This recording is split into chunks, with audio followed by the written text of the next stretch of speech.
بدعة وكل بدعة ضلالة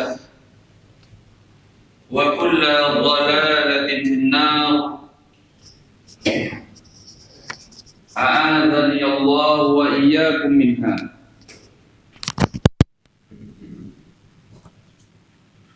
Para jemaah sekalian, rahimani wa rahimakumullah. Segala puji dan syukur kita panjatkan kehadirat Allah Subhanahu wa taala pada kesempatan pagi hari yang indah ini. Kita dilimpahi karunia oleh Allah dengan nikmatnya yang begitu besar, nikmat ibadah kepadanya, melaksanakan sholat subuh secara berjamaah di tengah-tengah kebanyakan manusia yang masih terlelap di dalam tidur-tidur mereka. Kita dibangunkan oleh Allah dan digerakkan hatinya untuk mau menghamba kepadanya. Lalu dibukakannya kesempatan untuk kita mau duduk bersimpuh di dalam sebuah majelis yang mulia, yang merupakan taman surga Allah di muka bumi ini, yaitu majelis ilmu yang dipelajari padanya kitabullah dan juga sunnah Rasulnya sallallahu alaihi wasallam. Semoga salawat dan salam senantiasa tercurahkan kepada Nabi besar kita, junjungan kita, dan orang yang paling harus kita cintai di muka bumi ini, yaitu Nabi kita Muhammad sallallahu alaihi wasallam, dan juga kepada keluarganya, sahabatnya, dan siapapun dari umatnya yang mau mengikuti sunnahnya sampai datangnya hari kiamat kelak. Akhwanil kiram, azani Allah wa iyyakum.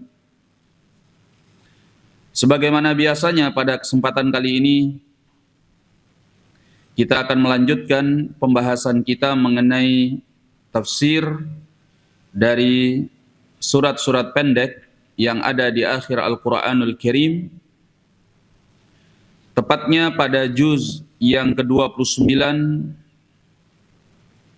dan kita masih di dalam surat Al-Qalam. Hakadha? Naam. Kita sampai pada akhir daripada surat ini.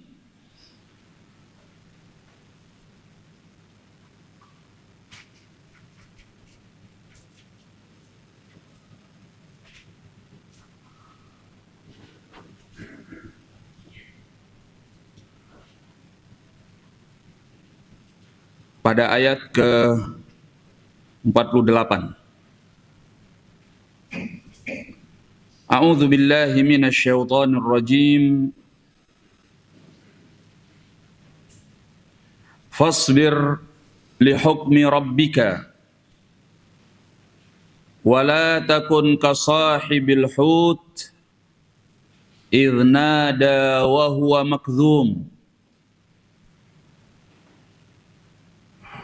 Maka bersabarlah terhadap ketetapan atau keputusan Rabbmu, dan janganlah engkau seperti orang yang berada di dalam perut ikan. Idznada wa huwa makdzum, ketika dia menyeru dalam keadaan hati yang berduka.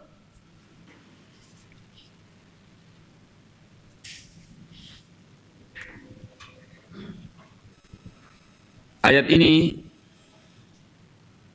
adalah perintah Allah tabaraka wa ta'ala dari sekian ayat-ayat Al-Quran, yang mana Allah tabaraka wa ta'ala memerintahkan kepada nabinya sallallahu alaihi wasallam untuk bersabar. Allah mengatakan fasbir, maka bersabarlah engkau li hukmi rabbik, terhadap keputusan Rabbmu. Pernyataan Allah ini, fasbir li hukmi rabbik, maka bersabarlah engkau terhadap keputusan Rabbmu, baik keputusannya yang berupa qadari ataupun keputusannya yang berupa syar'i. Karena hukum Allah itu ada dua, al-hukmul qadari, hukumnya secara takdir, wal hukmus syar'i, dan hukumnya secara syariatnya. Maka perintah Allah, fasbir li hukmi rabbik, maka bersabarlah engkau terhadap keputusan hukum Rabbmu, baik yang berupa takdirnya maupun syariatnya. Di sini Allah tabaraka wa ta'ala memerintahkan untuk bersabar menghadapi kaumnya yang ingkar, kaumnya yang membangkang, kaumnya yang menolak ajakannya dan tidak mengikuti dakwahnya. Padahal beliau alaihi salatu wassalam tidak meminta kepada mereka upah, bayaran dari ajakan beliau untuk menyembah Allah subhanahu wa ta'ala.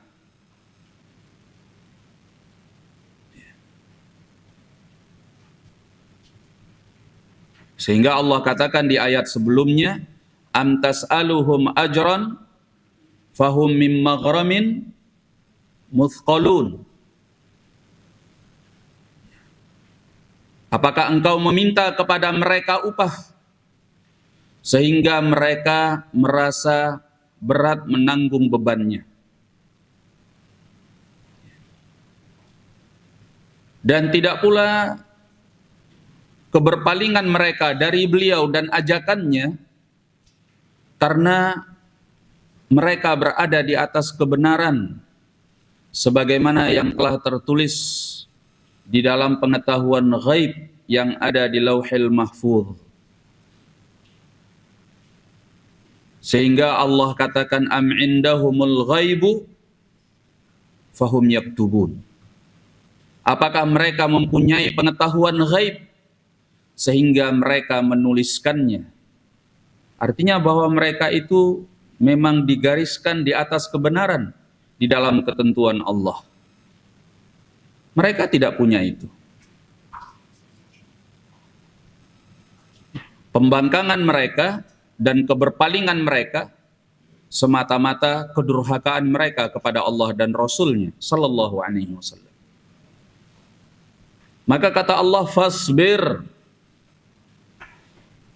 Oleh karena itu hendaklah engkau bersabar li hukmi rabbik, terhadap keputusan hukum Rabbmu, baik secara takdirnya maupun secara syariatnya. Secara takdirnya memang begitulah ketentuan Allah. Ketika engkau mengajak mereka untuk menyembah Allah, mentaati Allah, menghambakan diri hanya kepada Allah dan tidak menyekutukannya, memang sudah menjadi ketentuan Allah. Secara takdirnya mereka itu berpaling, mereka itu meninggalkanmu, mereka itu mencemoohmu, mereka itu mengejekmu. Maka sabarlah terhadap ketentuan takdir Allah ini dengan tanpa engkau berkeluh kesah, ya, dan tanpa berburuk sangka kepada Allah Subhanahu wa ta'ala, dan tanpa engkau murka kepadanya. Karena di balik semua ketentuan takdirnya pasti mengandung hikmah kebaikan yang begitu besar. Engkau faham atau engkau tidak faham, engkau tahu atau engkau tidak tahu. Maka bersabarlah terhadap ketentuan hukum takdirnya itu. Demikian pula engkau bersabar secara hukum syariatnya, yang mana di dalam syariatnya engkau diperintahkan untuk mendakwahi mereka.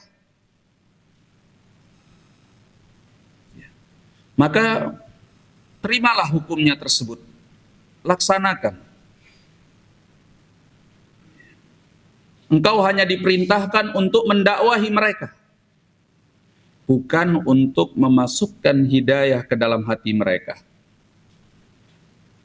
Urusan memasukkan hidayah ke dalam hati mereka adalah urusan Allah. Engkau hanya bertugas sebagai penyampai, muballigh,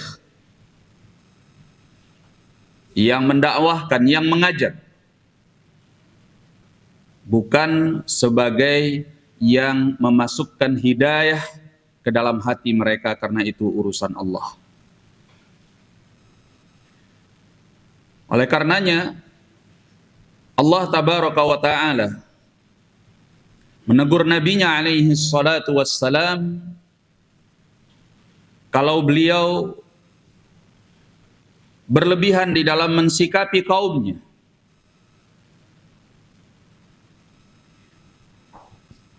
Ada dua peristiwa di mana Allah tabaraka wa ta'ala menegur nabinya alaihi salatu wassalam. Pertama, setelah perang Uhud, ketika beliau alaihi salatu wassalam terluka parah, sampai-sampai wajah beliau terluka, mengucurkan darah, dan gigi beliau patah. Beliau terjerembab masuk ke dalam lubang,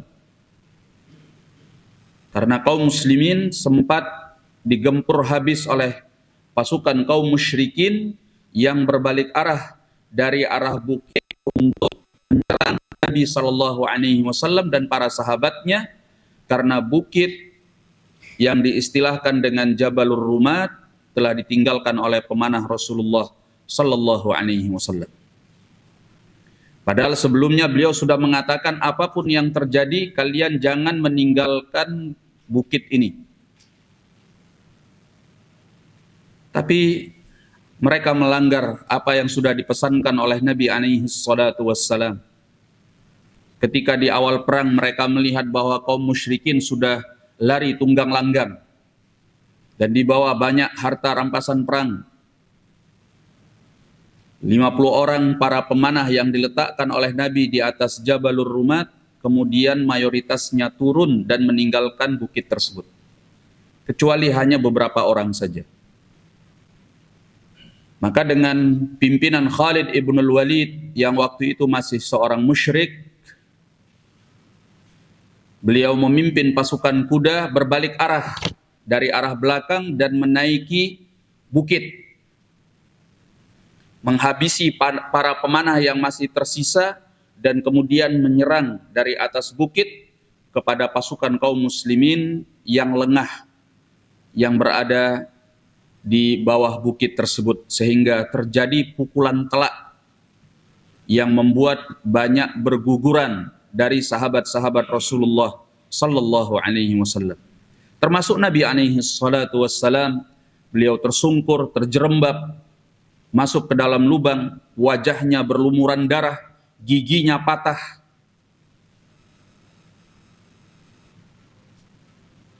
Sampai beliau alaihi salatu wassalam menyatakan, la yuflihu qaumun syajju nabiyahum, tidaklah akan menang, tidaklah akan beruntung suatu kaum yang mereka itu melukai wajah nabinya. Maka Allah turunkan tegurannya kepada Rasulullah alaihi salatu wassalam. Laisa laka minal amri syai' ay yatuba alaihim aw yu'adzibahum fa innahum zalimun. Kata Allah, itu bukan urusanmu, bahwa Allah memberi taubat kepada mereka atau Allah ingin menyiksa mereka karena mereka berbuat kezaliman. Bukan urusanmu. Ya. Karena masalah hidayah, Allah yang menentukannya. Siapa yang Allah akan memberikan hidayah kepadanya. Sebagian ulama mengatakan bahwa ayat ini turun pada peristiwa lain. Peristiwa yang kedua yaitu ketika Nabi alaihi salatu wassalam mendoakan laknat kepada beberapa pembesar kufar Quraisy di dalam salatnya. Karena kerasnya permusuhan mereka kepada Islam dan kaum muslimin.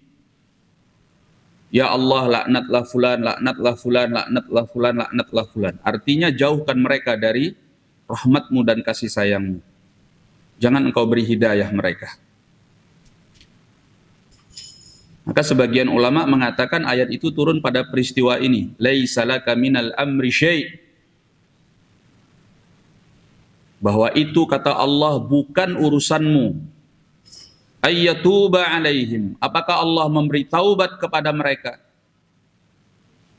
Au yu'adzibahum. Atau Allah ingin menyiksa mereka.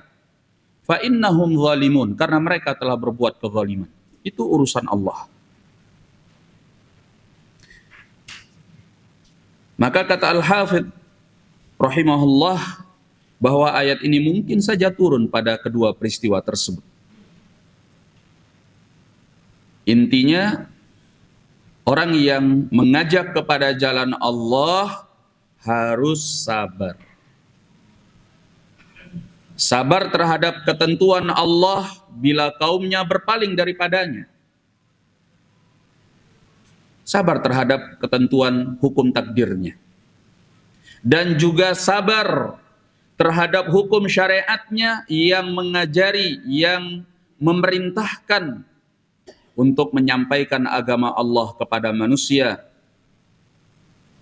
Ud'u ila sabili rabbika bil hikmati wal mau'izatil hasanah wajadilhum billati hiya ahsan.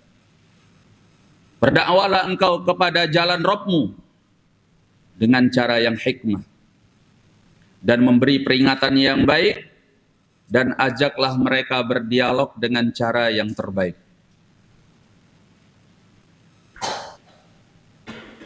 Maka barakallahu fikum, ayat ini juga pelajaran bagi kita semua umatnya yang menempuh jalan Nabi sallallahu alaihi wasallam untuk bersabar di atas dakwahnya, mengajak manusia kepada jalan Allah Subhanahu wa ta'ala. Setiap kita ini harus mengambil bahagian dari dakwah tersebut dengan cara kita masing-masing dan kemampuan kita masing-masing. Ya. Karena menyebarkan agama Allah adalah kesempurnaan tauhid. Anda tidak boleh hanya memikirkan diri sendiri. Yang penting saya sudah bisa ngaji, keluargaku juga ngaji, adapun orang lain peduli amat, terserah mereka. Ini bukannya pengikut Rasulullah sallallahu alaihi wasallam. Kalau kita mengikuti Nabi alaihi salatu wassalam, kita harus punya andil di dalam dakwah ini, menyampaikan agama Allah. Karena ini adalah jalan Rasul dan jalan para pengikutnya.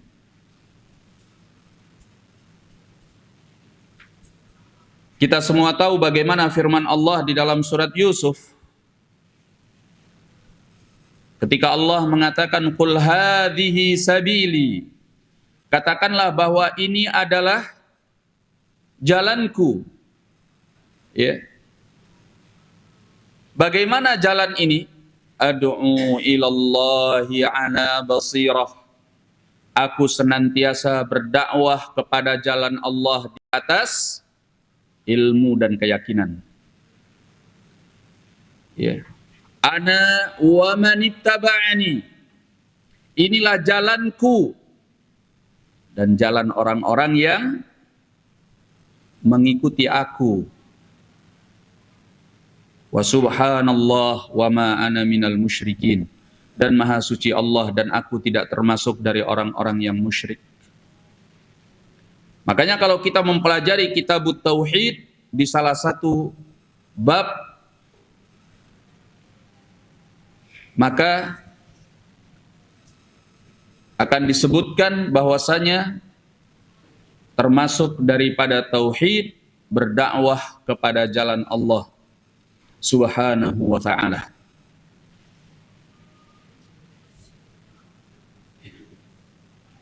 Oleh karenanya, masing-masing kita mengajak kepada jalan Allah sesuai dengan kemampuannya. Yang berilmu, seorang alim, mengajak kepada jalan Allah dengan ilmunya.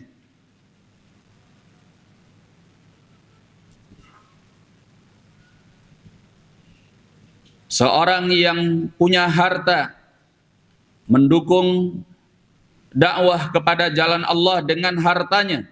Dia berdakwah dengan hartanya. Yang punya tenaga dengan tenaganya, yang punya pikiran dengan pikirannya, dengan idenya. Masing-masing sesuai dengan apa yang dia mampu, dia berikan untuk mengajak manusia kepada jalan Allah. Bahkan Nabi SAW mengajari kita untuk mengajak manusia dan mengajari mereka kebaikan walaupun hanya dengan satu hadis, walaupun dengan satu ayat. Ballighu anni walau ayat. Sampaikan daripadaku walaupun satu ayat. Ya. Maka kita belajar agama ini untuk melepaskan diri kita daripada kebodohan. Kemudian kita mengamalkannya untuk beribadah kepada Allah. Dan juga sebagai perbekalan kita untuk mengajak manusia kepada jalan Allah Subhanahu wa ta'ala.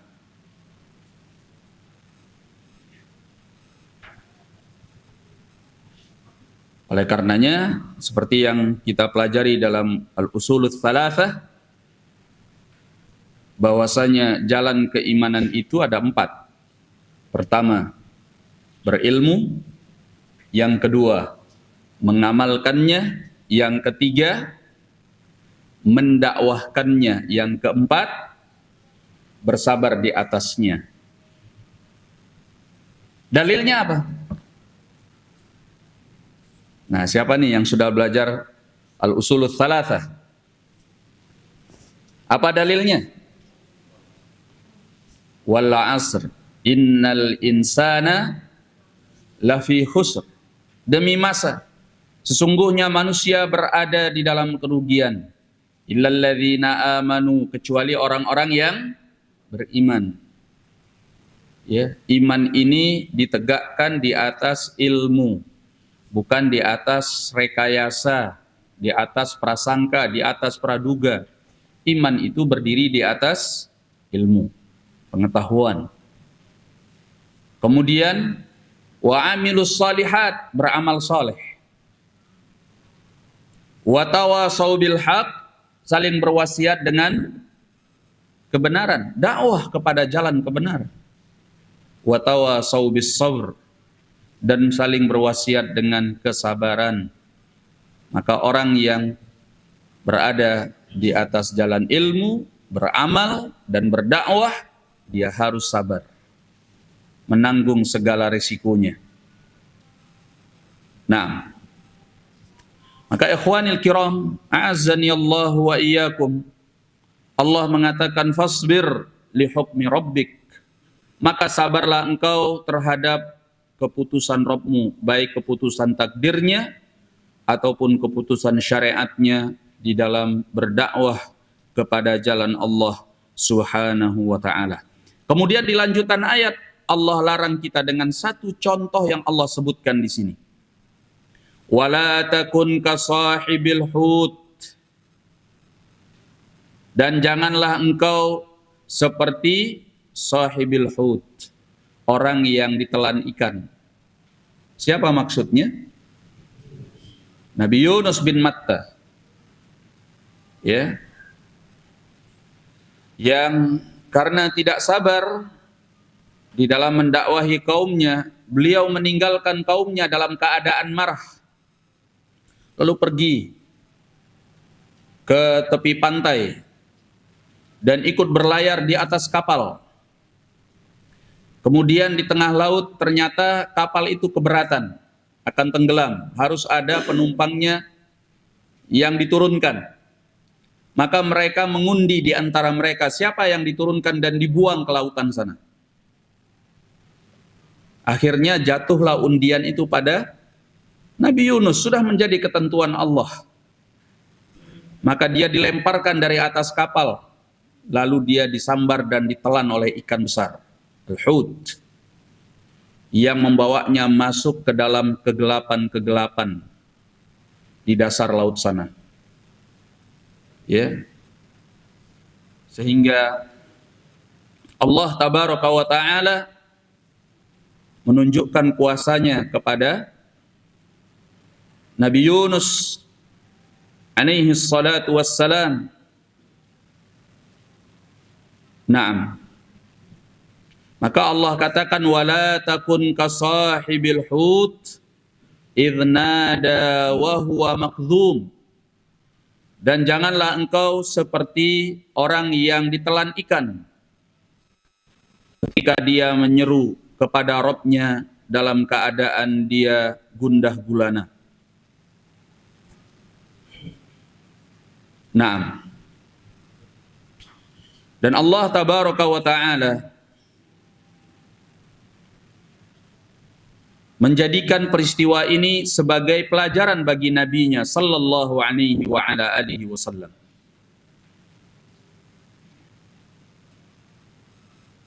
Bahwa apa yang menimpa Nabi Yunus tidak boleh beliau melakukan hal yang sama. Karena itu perkara yang tidak diinginkan oleh Allah tabaraka wa ta'ala. Sehingga kalau bukan karena kasih sayang Allah, Nabi Yunus tidak akan selamat dari kegelapan-kegelapan tersebut. Ada berapa kegelapan yang menimpa beliau ketika tidak sabar terhadap kaumnya. Ada 3 kegelapan yang menimpa beliau. Ya. Pertama, kegelapan perut ikan. Yang kedua, kegelapan dasar laut. Yang ketiga, kegelapan malam. Dan yang keempat adalah kegelapan kezalimannya ketika meninggalkan kaumnya yang tidak mau mengikuti dakwahnya dan tidak bersabar terhadap mereka. Nah, maka ikhwani ma'asyiral muslimin rahimani wa rahimakumullah,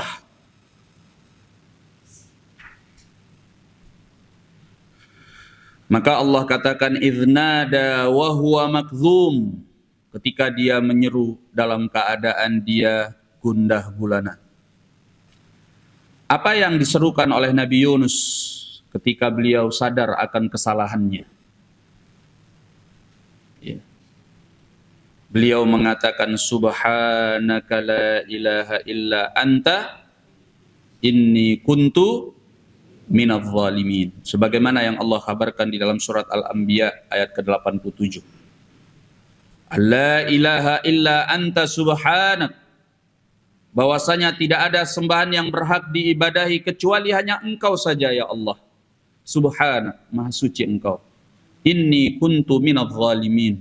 Sungguhnya aku termasuk dari orang-orang yang telah berbuat kezaliman. Maka kata Allah, fastajabna lah, maka kami kabulkan permintaannya. Wa najjaynahu minal gham, dan kami selamatkan dia dari kegundah gulanaannya. Wa kadzalika nunjil mu'minin, dan demikianlah kami menyelamatkan orang-orang yang beriman. Nah, kalau seandainya Nabi Yunus tidak mengucapkan ucapan ini, ya, mengakui kesalahannya kepada Allah, maka beliau akan tinggal di dalam perut ikan itu sampai datangnya hari kiamat. Ya. Seperti yang Allah kabarkan di dalam surat As-Saffat ayat 143 dan 144. Falaula annahu kana minal musabbihin. Kata Allah, kalau bukanlah karena beliau termasuk dari orang-orang yang bertasbih kepada Allah. Karena ucapan beliau, la ilaha illa anta subhanak. Tidak ada sembahan yang berhak diibadahi kecuali hanya Engkau, maha suci Engkau. Kalau bukan karena dia termasuk dari orang-orang yang bertasbih, lalabitha fi batnihi ila yaumi yub'atsun. Niscaya beliau akan tinggal di dalam perut ikan itu sampai hari mereka dibangkitkan oleh Allah. Ya. Disebutkan oleh Al-Imam Ibn Katsir rahimahullah di dalam tafsirnya, sebuah riwayat bahwa tatkala Nabi Yunus mengatakan la ilaha illa anta subhanak inni kuntu minadh zalimin, kalimat ini keluar dan berputar di sekitar arsy. Lalu para malaikat berkata, ya Rabbi, wahai Tuhan pencipta kami, hadza sautun dha'if ma'ruf min biladin gharibah. Wahai Tuhan penciptaku, ini adalah suara yang begitu lemah, suara yang dikenal datang dari negeri yang jauh. Maka Allah bertanya kepada malaikatnya, ama ta'rifuna hadza, apakah kalian mengenal suara ini? Qalu la, kata mereka tidak. Maka Allah mengatakan, hadza Yunus, ini adalah suaranya Yunus. Qalu, kata para malaikat, ya Rabb, wahai Tuhan pencipta kami, abduka alladzi la yazalu yurfa' lahu 'amalun salih wa da'watun mujabah. Wahai Tuhan pencipta kami, dia adalah seorang hamba yang senantiasa amalan solehnya diangkat kepadamu, dan dia mempunyai doa yang selalu Engkau kabulkan. Qala na'am, kata Allah, iya. Qalu, kata para malaikat, afala tarham ma kana ya'maluhu fir rakha fatunjihi minal bala. Kata para malaikat itu, wahai Tuhan pencipta kami, apakah Engkau tidak menyayangi dia karena amalnya yang selalu dia perbuat ketika di masa lapangnya, sehingga di masa sulitnya Engkau lepaskan dia dari bencana. Maka dengan permintaan para malaikat ini, Allah tabaraka wa ta'ala memerintahkan ikan besar tersebut untuk melepehkan, memuntahkan Nabi Yunus bil ara, di sebuah padang yang tandus. Ya. Makanya di dalam ayat yang berikutnya dikatakan, laula an tadarakahu ni'matun min rabbih lanubidha bil ara fahuwa mazmum. Maka dimuntahkanlah Nabi Yunus itu di padang yang tandus. Ya. tapi tidak dalam keadaan sebagai orang yang tercela, karena beliau bertaubat kepada Allah. Beliau menyatakan la ilaha illa anta subhanak inni kuntu minadh zalimin. Ya, aku ya Allah yang telah berbuat kezaliman. Maka Allah katakan fajtabahu rabbuhu faja'alahu minas salihin. Maka Allah memilihnya dan Allah menjadikannya termasuk dari orang-orang yang saleh. Nah, maka ini adalah peristiwa yang menimpa Nabi Yunus alaihi salatu wassalam, karena beliau tidak sabar terhadap kaumnya dan meninggalkan kaumnya dalam keadaan murka. Maka Allah beri ujian kepada beliau seperti yang Allah sebutkan di dalam kisah ini. Oleh karenanya, barakallahu fikum, Nabi diingatkan oleh Allah tabaraka wa ta'ala untuk selalu sabar. Ya. Karena itu sudah menjadi ketentuan Allah. Dan berdakwah kepada jalannya merupakan syariat Allah dalam rangka mentauhidkannya subhanahu wa ta'ala. Nah, kemudian Allah mengatakan laula an tadarakahu ni'matun min rabbih lanubidza bil ara wa huwa madhmum. Kalau bukan karena dia mendapatkan nikmat dari Rabb-nya, sungguh dia akan dicampakkan ke tanah yang tandus dalam keadaan tercela. Nah, al-ara yaitu tanah luas yang tidak mempunyai tumbuhan dan tanaman.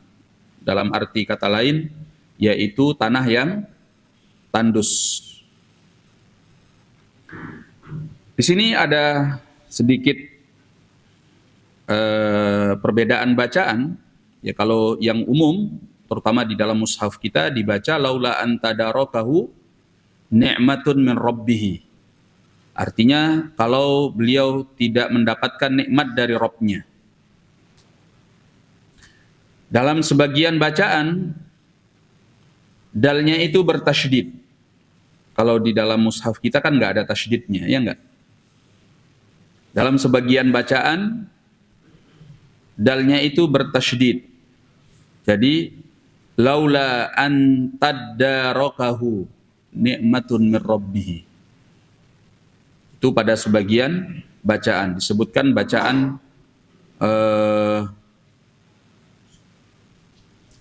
Ibnu Hurmuz dan Al-Hasan. Ya, Ibnu Hurmuz dan Al-Hasan membaca laula an tadarakahu ni'matun min rabbih. Kenapa ditasydidkan dalnya? Karena asalnya itu laula an tatadarakahu. Jadi asalnya itu harfut ta. Harfut ta. Tatadarakahu.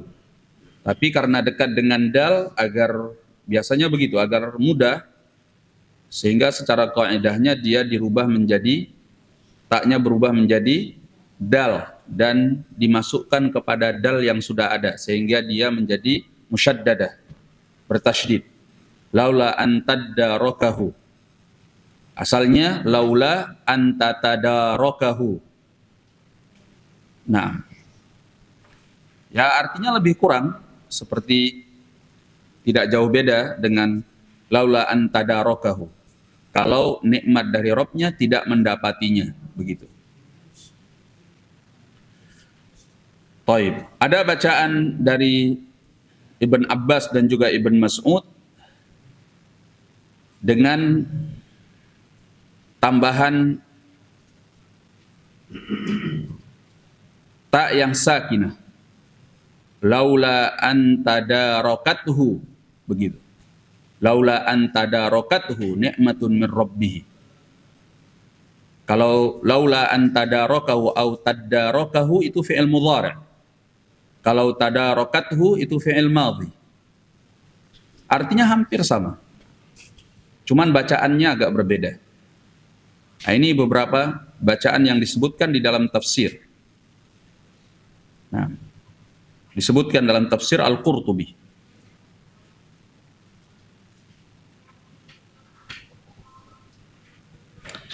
Taib. Jadi Allah katakan laula an tadarakahu ni'matun min rabbih.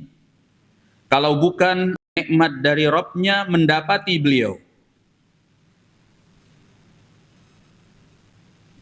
Di sini ahli tafsir berbeda pendapat tentang apa yang dimaksud dengan nikmat yang mendapati beliau.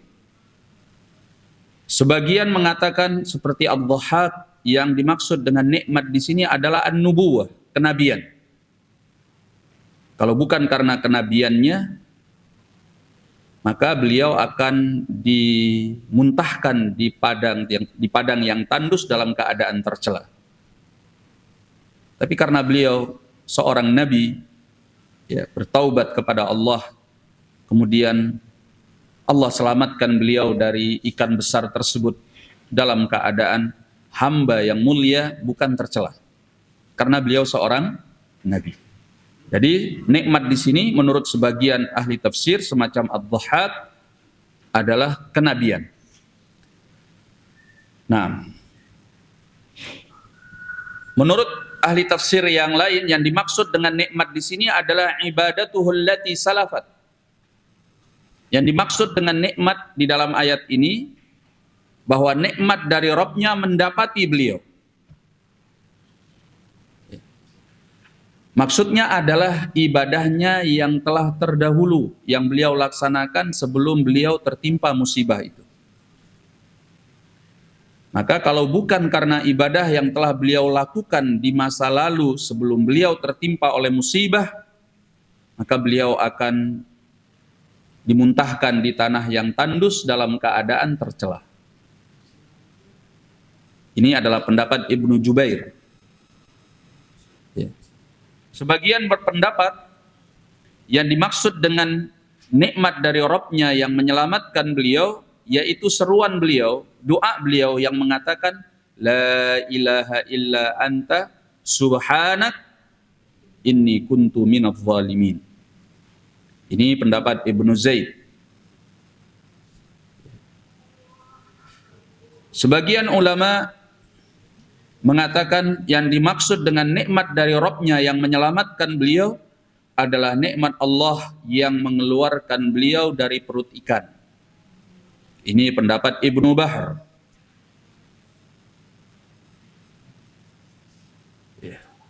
Ada pula yang berpendapat yang dimaksud dengan nikmat Allah di sini adalah kasih sayang Allah yang menyelamatkan beliau dan membuat beliau bertaubat kepadanya.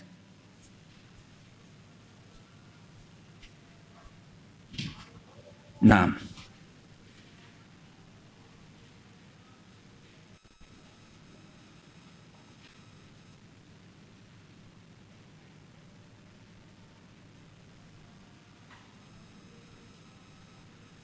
baik, intinya dari beberapa tafsir yang telah disebutkan mengenai makna dari nikmat dari Rabb-nya yang ada di dalam ayat, intinya adalah bahwa yang menyelamatkan beliau adalah kebaikan-kebaikan beliau yang merupakan kasih sayang Allah kepada beliau. Ya, baik itu keberadaan beliau sebagai seorang nabi, demikian pula ibadahnya, demikian pula doanya yang mengucapkan la ilaha illa anta subhanak inni kuntu minadh dhalimin. Ya, demikian pula taubatnya. Intinya bahwa yang menyelamatkan beliau adalah kasih sayang Allah yang membuat beliau melakukan kebaikan-kebaikan tersebut sehingga beliau selamat dari perut ikan. ya, dan tidak dimuntahkan oleh ikan itu dalam keadaan tercela, tapi justru sebagaimana yang Allah katakan di ayat berikutnya, fajtabahu rabbuhu faja'alahu minas salihin. Maka Rabb beliau telah memilih beliau dan menjadikan beliau termasuk dari orang-orang yang saleh. Ijtabahu rabbuhu artinya istafah wakhtarah. Allah memilihnya. Faja'alahu minas salihin. Lalu Allah menjadikannya dari orang-orang saleh. Dalam tafsir Ibn Abbas disebutkan raddallahu ilaihil wahyi. Ya. Setelah Allah selamatkan beliau karena kasih sayang Allah yang membuat beliau bertaubat kepadanya, berdoa kepadanya, ya, bertasbih kepada Allah, sehingga beliau diselamatkan Allah dari perut ikan. Lalu Allah pilih beliau dan Allah jadikan beliau termasuk orang-orang saleh. Kata Ibnu Abbas, setelah peristiwa ini maka Allah kembalikan kepada beliau wahyu. Allah turunkan kembali kepada beliau wahyu. Sebelumnya wahyu itu sempat terputus karena beliau dalam keadaan berbuat kesalahan yang dimurka oleh Allah Subhanahu wa taala. Kata Ibnu Abbas, Allah jadikan beliau termasuk dari orang-orang saleh, ay raddallahu ilaihil wahyi. Allah kembalikan kepadanya wahyu. Wa syaffa'ahu fi nafsihi wa fi qaumih, dan Allah beri beliau syafaatnya pada dirinya dan pada kaumnya. Wa qabila taubatah, dan Allah terima taubatnya. Wa ja'alahu minas salihin, dan Allah jadikan dia dari orang-orang saleh bi an arsalahu ila mi'ati alf au yazidun, dengan Allah utus beliau kepada 100.000 orang dari kaumnya atau bahkan lebih. Nah, inilah kisahnya Nabi Yunus alaihi salatu wassalam, sehingga menjadi pelajaran bagi Nabi kita Muhammad sallallahu alaihi wasallam. Ya. Salah satu peristiwa yang berat bagi Nabi alaihi salatu wassalam di dalam dakwahnya adalah ketika beliau ditolak oleh penduduk Taif. Itu kondisi yang sangat berat bagi beliau. Ketika beliau mendakwahkan agama yang mulia ini kepada bangsa Quraisy, khususnya di kota Mekah, mereka menolaknya, mereka durhaka kepadanya, mereka membangkang, mereka justru menghalangi beliau, memusuhi beliau. Ya. Sampai ketika sholat pun beliau dilempari dengan kotoran. Bahkan pernah suatu saat beliau sholat, kepalanya ingin diinjak oleh siapa? Abu Jahal. Namun kemudian Abu Jahal mundur ke belakang. Karena dia melihat apa? Lubang api yang besar. Dan ada malaikat yang siap akan menyambarnya. Seperti yang sudah dipelajari di dalam tafsir surat apa? Al-Alaq. Ya, sudah lupa ya. Sudah lama banget memang. Nah, kemudian Nabi alaihi salatu wassalam singkat cerita datang ke negeri Taif dengan harapan bahwa dakwah beliau akan disambut oleh penduduk Taif. Tapi justru setelah beliau sampai di Taif, kita semua tahu apa yang terjadi. Apa yang menimpa beliau? Beliau ditolak dakwahnya dan dilempari dengan batu. Sampai beliau melarikan diri dalam keadaan kaki beliau berdarah-darah. Karena dilempari batu. Ya. Kayak pengemis orang gila yang datang mengganggu. Diperlakukan seperti itu. Diusir dan dilempari batu. Di tengah jalan Apa yang terjadi? Nabi sallallahu alaihi wa ala alihi wasallam ditawari oleh malaikat Jibril. Beliau melihat malaikat Jibril di ufuk. Ya. Lalu malaikat Jibril menawari kepada beliau an utabbiqa alaihim akhshabain. Ya, kalau engkau mau wahai Muhammad, kata malaikat Jibril, aku timpakan kepada mereka 2 gunung yang berada di sekitar mereka itu. Iya. Kira-kira kalau kita yang mengalami peristiwa ini, apa yang akan kita katakan? Ya udah, get noise, gitu. Get noise, dikandani ngeyel kok. Tapi Nabi Shallallahu Alaihi Wasallam tidak melakukan hal tersebut. Ya. Beliau mengatakan Allahumma gfir li qaumi fa innahum la ya'lamun. Ya Allah, ampunilah kaumku karena mereka tidak tahu. Dan beliau berharap bahwa akan muncul dari keturunan mereka orang-orang yang beribadah kepada Allah Subhanahu wa ta'ala. Itulah kesabaran beliau alaihi salatu wassalam. Nah, dan apa yang beliau harapkan pada waktu itu dikabulkan oleh Allah Subhanahu wa ta'ala. Sejarah membuktikannya. Bahwa negeri Taif walaupun termasuk negeri yang belakangan masuk ke dalam Islam, mereka masuk ke dalam Islam itu setelah Fathu Makkah. Ya. Tetapi sepeninggal Nabi Sallallahu Alaihi Wasallam, berbagai negeri antara yang kembali berpaling dari Islam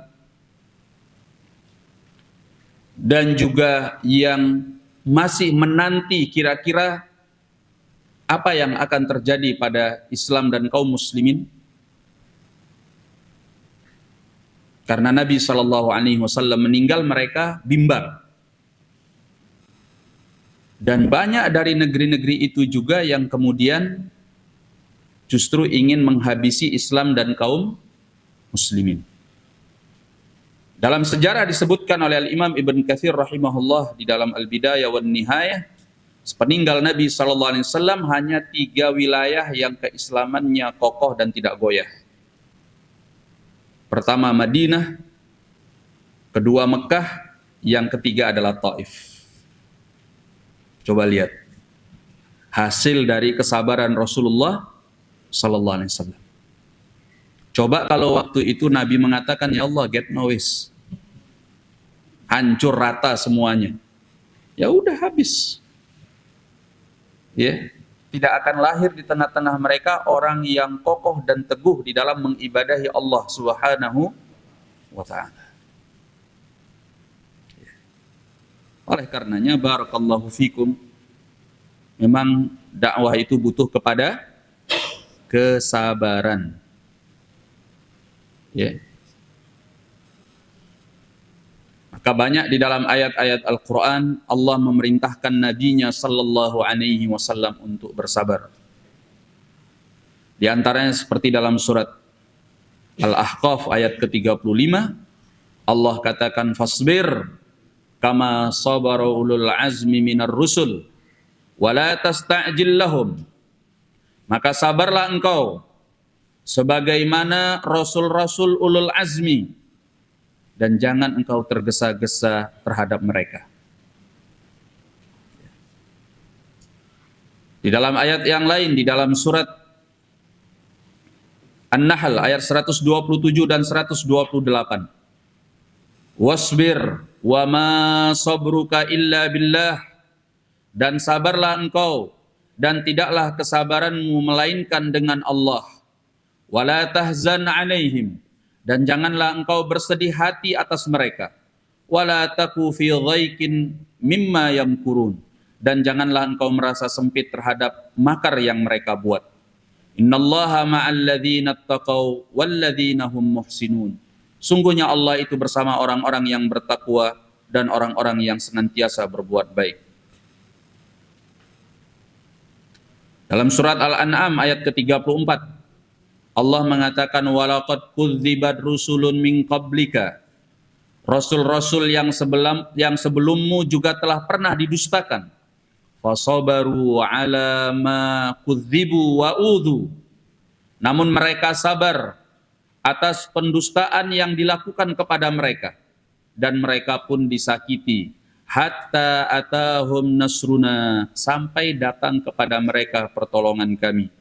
Wala mubaddila li kalimatillah, tidak ada pengganti bagi kalimat-kalimat Allah. Walaqad ja'aka min naba'il mursalin, sungguh telah datang kepadamu kisah para rasul yang diutusnya. Ya. Jadi memang dakwah ini tidak pernah merupakan jalan yang dihampari dengan permadani yang empuk,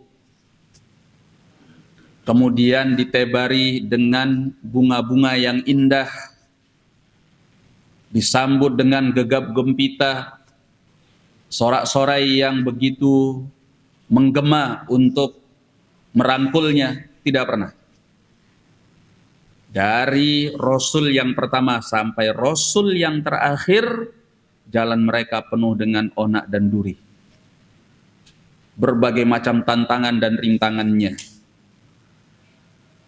Maka orang-orang yang gak sabar di atas jalan dakwah ini, dia akan tergelincir dengan mudah dan gampang.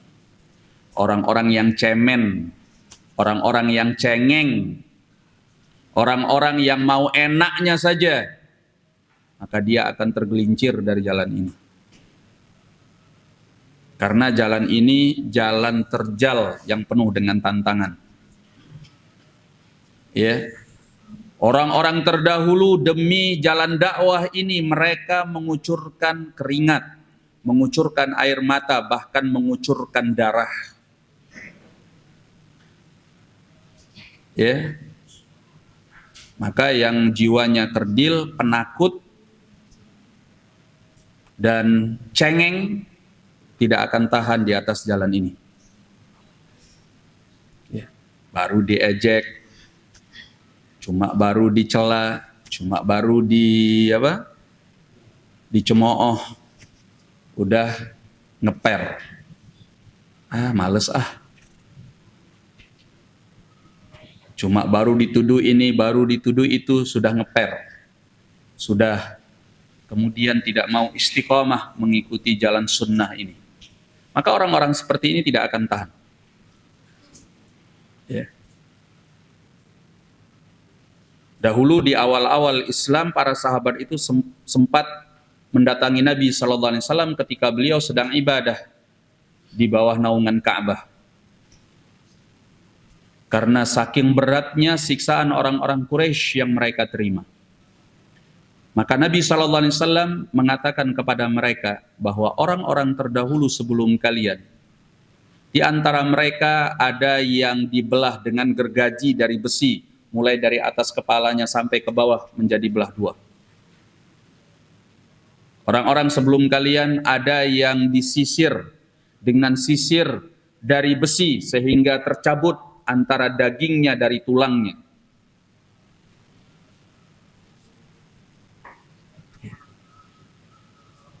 Sehingga para sahabat itu tidak lagi mengeluh kepada Rasulullah SAW. Ya. Jadi orang-orang yang mengikuti dakwah ini karena melihat kepentingan duniawiyah, ya, bahwa dakwah ini dalam pikirannya akan penuh dengan kesenangan, enak, dan sebagainya, maka dia salah dalam menilainya. Ini dakwah yang penuh dengan tantangan. Dan tantangan-tantangan itu adalah ujian keimanan kita. Ya.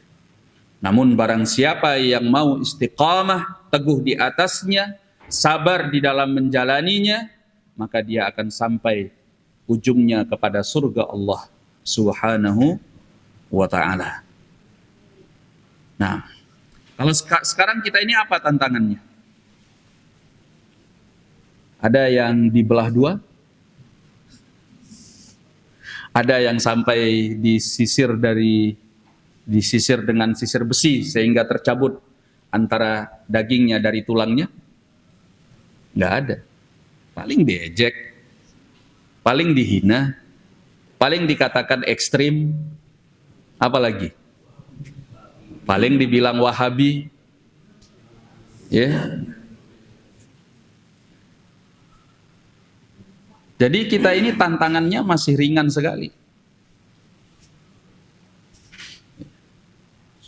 Kalau dengan tantangan yang ringan ini kita tidak mampu sabar, maka bagaimana kita akan sabar di dalam tantangan yang lebih besar? Oleh karenanya, supaya kita istiqamah di atas jalan dakwah ini, sabar sebagaimana sabarnya para rasul, maka seringlah membaca kisah-kisah mereka, kisah orang-orang soleh. Ya. Memang jalan ini butuh kesabaran, sabar dalam menuntut ilmu, sabar dalam beramal, sabar di dalam berdakwah, ya.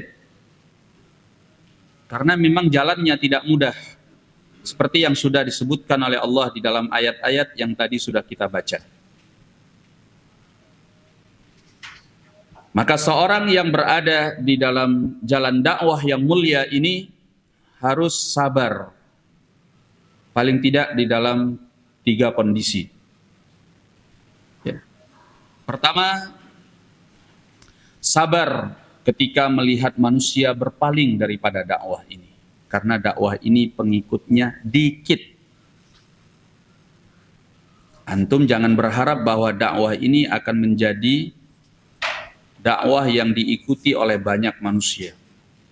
Oh enggak kok Ustadz, buktinya kalau kajian masjidnya penuh. Ya, apalagi kalau ustadznya Ustadz kibar.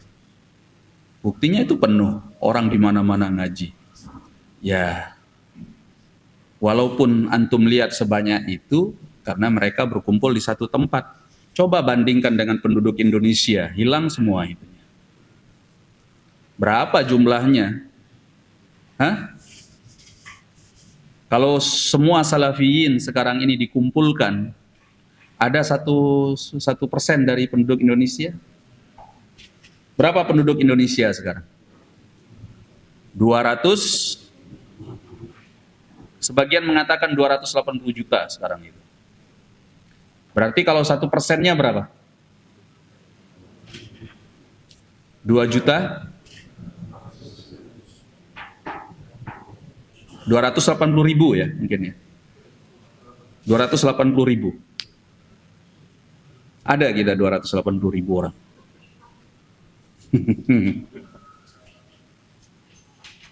Ya. Jadi memang jumlahnya sedikit, kecil sekali. Kalau ada tablik akbar, masjid agungnya penuh, berapa ribu orang? Ya, coba bandingkan dengan penduduk Indonesia, hilang semuanya. Itu kelihatan banyak karena berkumpul di satu tempat. Maka harus sabar melihat keberpalingan manusia dari dakwah yang hak ini. Ya. Nabi Nuh alaihi salam 950 tahun berdakwah, mendakwahkan tauhid di tengah kaumnya siang malam. Seperti dalam surat Nuh, qala rabbi inni da'utu qaumi lailan wa nahara. Wahai Tuhan penciptaku, aku mengajak kaumku siang dan malam. Siang dan malam beliau tidak pernah berhenti untuk berdakwah kepada kaumnya. Apa kata beliau selanjutnya? Falam yazidhum du'ai illa firara. Dan ajakanku itu justru tidak menambahkan kepada mereka kecuali mereka tambah lari. Bukannya tambah mendekat, malah tambah lari. Ya. Wa inni kullama da'awtuhum litaghfira lahum ja'alu asabi'ahum fi adhanihim wastaghshaw thiyabahum wa asarru wastakbaru istikbara. Dan kata Nabi Nuh, setiap aku mengajak mereka litaghfira lahum, agar engkau mengampuni dosa-dosa mereka, ja'alu asabi'ahum fi adhanihim, mereka jadikan jari jemari mereka di telinga-telinga mereka, ya, wastaghshaw thiyabahum, dan mereka menutupi diri mereka dengan pakaian-pakaian mereka, wastakbaru istikbara, dan mereka angkuh dengan seangkuh-angkuhnya. Bayangkan, antum pernah nggak menghadapi orang diajak ngobrol terus dia nutup telinganya gini dan menutup dirinya dengan pakaian? Coba lihat bagaimana kurang ajarnya. Tapi Nabi Nuh tidak pernah berhenti. 950 tahun, hampir 1000 tahun beliau berdakwah di tengah kaum. Ya. Jadi sabar. Jangan berkecil hati dengan berpalingnya orang-orang yang berpaling daripada dakwah ini. Ya. Maka kata Syekh Muhammad bin Abdul Wahhab rahimahullah, fala tastauhish min qillatis saliqin fi hadzal tariq. Maka jangan pernah engkau merasa ciut nyalinya, merasa ngeri karena sedikitnya orang yang mau menempuh jalan ini. Karena memang ini jalan bukan dipersiapkan untuk mayoritas orang. Ya. Jumlahnya selalu minoritas. Oleh karenanya butuh kesabaran yang besar, apalagi di akhir zaman. Nah, kemudian yang kedua, sabar dalam menghadapi gangguan-gangguan orang yang didakwahi, ya baik secara ucapan ataupun perbuatan. Seperti yang tadi kita kisahkan dari Nabi kita Muhammad SAW, bagaimana beliau sabar menghadapi penduduk Taif. Nah,